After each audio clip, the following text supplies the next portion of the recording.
College football is far from perfect in 2025, but it never was. We all know that. But I find that we're romanticizing every era. We romanticize the BCS era, but we forget that an algorithm was picking the two best teams in the country that ultimately competed for the national title. I'm old enough to remember, those of you guys on TikTok might not necessarily be, but I'm old enough to remember that year, Texas, USC, Auburn, how much chaos that was. People couldn't even fathom that system. We romanticize the poll era, but then we forget that half the people, the majority of people voting in the poll era, weren't even watching half the games, maybe 2/3 of the games. They were only watching games confined to their geographic area, which is obviously why we got out of that, and it's why the AP poll continues to just catch strays from everyone on both sides of the aisle. We romanticize the pre-NIL era, but then we forget that Johnny Manziel made $300 million for Texas A&M, was the most popular player in college football, maybe in football in general that year, and then got suspended for taking 10 grand. And we kind of all realized, yeah, it's kind of fucked up. Yeah, we probably shouldn't do that. But we romanticize all those eras. We even romanticize the birth of the game in general at the turn of the century when men were men. But then we forget that the game, people were actually dying on the field. And Congress almost threatened to shut down the sport in totality. I say that because it's always easy to shit on the era of where we're at right now, but you look back, it's been consistent throughout college football. And that romance is part of why I love this sport. It distracts us from the fact that this sport has never been better than it is today. I firmly believe that. I really do. And I'm with these coaches every single week on Friday meetings. It feels like I wouldn't have said that last year. Last year, when I'm talking to these coaches, there was still an undertone of complaining about the transfer portal era. It feels like this has really been the year where people have begun to accept it. And then we're also seeing it on the field for three very distinct reasons for why this era, and it hasn't been, why this era is the best and why I don't think college football has been in a better spot. One, parity. Anyone can beat anyone. This past weekend was a great example, which we'll get into that. It's much harder for those top five programs when I was playing, late 2010s, mid 2010s, where top five programs would just stockpile talent. You'd have a number one, number two, number three recruiting class. Guys wouldn't transfer because they couldn't afford to sit out. But then now you're seeing programs say, all right, back up at Georgia, back up at Alabama, come go be a starter at Ole Miss, come be a starter at Missouri, come be a starter at Arkansas. And it's made the level of competition much more flat in a good way. The result has been more competitive games everywhere across the board. 10 of the 13 matchups we circled heading into this week were one possession games in the fourth quarter, including every ranked on ranked matchup. Let me say that again, especially for the NFL fans, because that's usually the biggest criticism for college football. 10 out of the 13 matchups we had circled going into this week were one possession games in the fourth quarter, and including every single ranked on ranked matchup. Biggest criticism for college football is the blowouts. That right there is a really good sign. There were 3 OT games this weekend involving undefeated teams. Those three were Oregon versus Penn State. Ducks won 30-24. That was a phenomenal football game. The Ducks are flying around. Penn State feels just like that coat of anxiety that they've had from the past couple of years of James Franklin in this narrative, or as James Franklin says, it's not a narrative, it's the reality that they can't beat ranked teams, or at least quality ranked teams. Oregon went in there. That defense is legit. That front seven, so much was made about the Penn State offensive line. To have that game at home, and I thought the Oregon defensive line got after the Penn State offensive line. That really stood out to me. Penn State receivers only had 6 receptions the entire game. I'm going to break down that in the next segment of what's going on. What do I think about Drew Aller? Why those receivers are only getting 6 receptions? But that, for so much made about the offensive line, so much made about the receivers in the transfer portal, so much made about the home field advantage, that did not show out for Penn State. Tennessee 41, Mississippi State 34. I haven't had a chance to watch that game, but Mississippi State, man, that was a team that we were all writing off, or like literally it's like, all right, it's a win for everyone in the SEC. When wins are already hard enough to come by in the SEC. Mississippi State, not going to be an easy out. I got to watch that one, but moral of the story, close game on that one. And then Georgia Tech, Wake Forest. I thought Wake Forest was going to open it. I literally had my, or I thought they were going to finish the deal. I was literally going live on air doing our open for Boston College Cal. I had my iPad like right next to me because part of our open was me reacting in real time to all the craziness in college football. And I thought Wake Forest was going to finish the deal, man. What happened if their quarterback, the Oregon South Carolina transfer, blanking on his name, Lenore Sellers was backup last year, blanking on his name right this second. If he didn't get hurt, Wake Forest probably comes down with that game.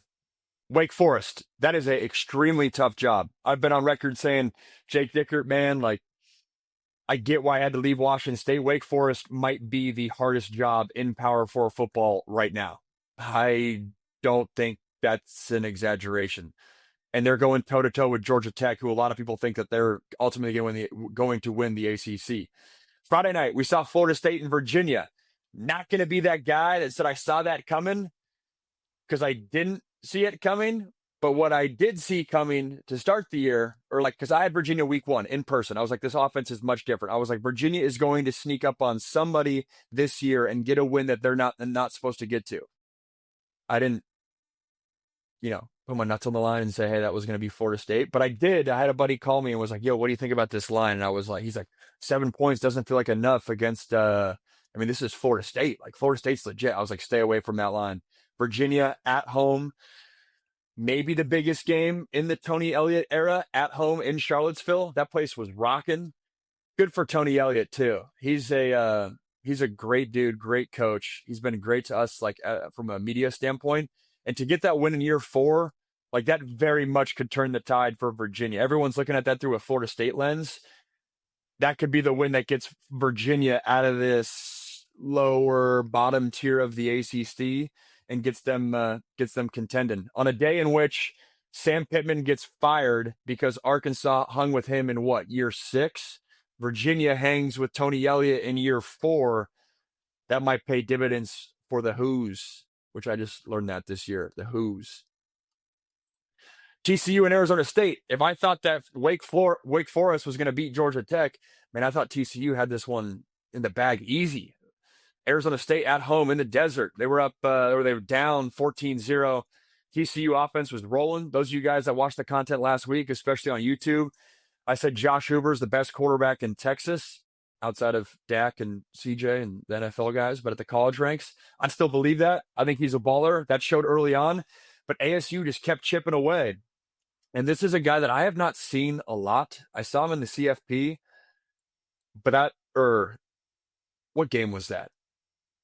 Either way, I need to watch Jordan Tyson more. My best bud, whose football opinion I trust a bunch, was like, yo, Jordan Tyson's next up.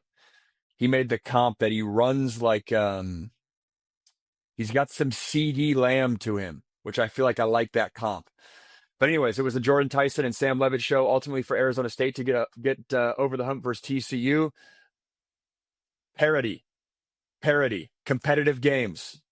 And then Indiana versus Iowa. I thought Iowa was gonna upset Indiana. They didn't get it done. That was a recipe for an upset for Iowa. At home, 2:30 kick. Indiana off a letdown.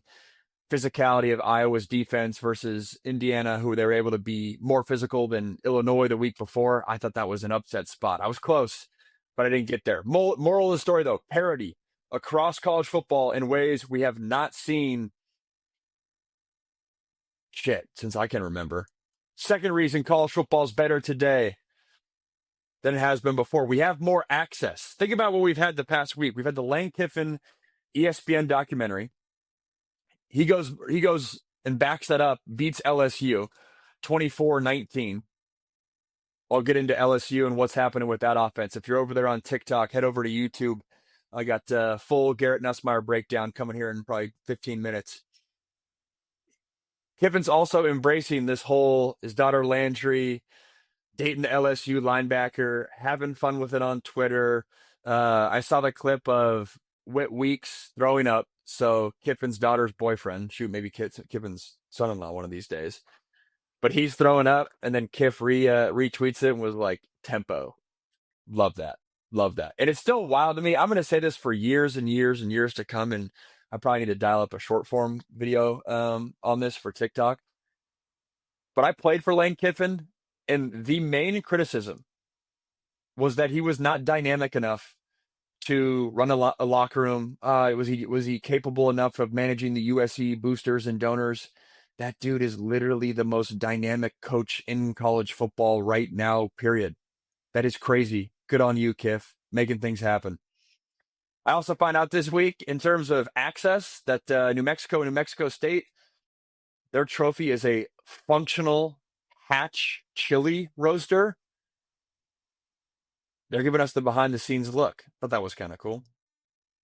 There's just more stories. Social media has given us more access. I think Lane Kiffin has shown for all these fan bases that want to, the biggest thing for every program is how can you activate your donor base to spend that money and get them to contribute money so you can spend it in the portal. That is the number one factor for all these teams. When you give access, it gives fans belief in what that program can be. That's what Kiff's done at Ole Miss. And for all these jobs that are opening up, if you're the AD at UCLA, if you're the AD at Arkansas, if you're the AD at Virginia Tech, that's what you have to decide when you're making your next head coach hire. Who's going to come in here and excite our donors so they give us money, so they donate to the collective, so we can make moves in the portal and be competitive? X's and O's is obviously still important. Your ability to recruit and hold conversations and in-home visits, obviously still important. How you talk to players, obviously still important. The number one factor for all these teams is talent acquisition and retention. You do that by money. You do that by getting donor support. The best way to get donor support is feel like they're part of this thing. Let them know the real you. Activate your donor base. Kiffin's done that in a great, in a elite way, and I think it's the blueprint for a lot of these teams that are having to find a new head coach. And then the final reason, and I'll rip through this, that college football is better than it ever's been, is there's more teams that have legitimate belief at this point in the season. There's more belief all the way through the season. 2 or 3 losses doesn't kill you. And I've noticed it on Twitter. It's taken, like, fans know that. Like, they know they're not out. But I even noticed it with my USC fan base. It's like, you're so wired to think the world is literally ending after 1 loss. And I'm not saying USC fans shouldn't be pissed for an Illinois loss. But it's like, you're still in it. And that was a game preseason that USC was supposed to lose. If you take the brands out, and just look at the projections across the totality of college football, Illinois was supposed to be favored against USC in that game. USC should have won, not making excuses, but they're not out of it. And fan bases like USC. I literally was in the rental car shuttle bus this morning at 4:45 a.m. in Boston, Massachusetts, and there was a dude across from me wearing Florida State shorts. And I looked at him and I was like, dude, I respect you rocking the shorts. Any fan that's rocking the team apparel after they get upset, that's how you know they're a real one. And so I told him, I was like, dude, you're an OG, you're a real one. And his comment to me was, we're not out of it yet. And I was like, hell yeah, there we go. That is why college football right now is in the best spot it's been. With all the complaints, all the issues, I get that. I just think you look back on this past week, and there's a reason I'm saying it right now on this Sunday show, because all the games that we were thinking about on Thursday, they all delivered.